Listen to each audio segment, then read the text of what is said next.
मददगार 15 की बड़ी कार्रवाई।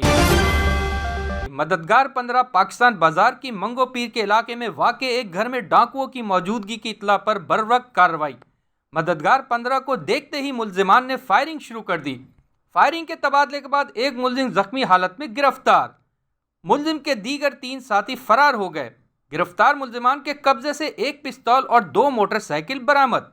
मजीद कानूनी कार्रवाई इलाका पुलिस के हवाले कर दी गई। उम्मीद बात कर रहा हूँ, ऐसा वाक़या हो मेरा ससुराल में जो ना 4 डकैत घुसे। मेरे को जैसे घर से फ़ोन आया उससे मैंने 15 को कॉल किया। पहुँचते साथ 2 बाइक खड़ी हुई थी। 15 2 से 3 मिनट के अंदर मेरे पास पहुँचा। पहुँच के मुकाबला हुआ। मुकाबला के बाद जो ना एक डकैत गिरफ्तार हुआ, बाकी फ़रार हो गए 3। बाकी 15 वाले ने बड़ा जवानों ने कार्रवाई की, गिरफ्तार किया।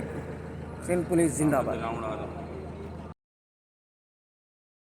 वॉन कराची की वीडियोस देखने के लिए हमारा चैनल सब्सक्राइब कीजिए और बेल के आइकन को क्लिक कीजिए ताकि आप हमारी तमाम आने वाली वीडियो से बाखबर रह सकें।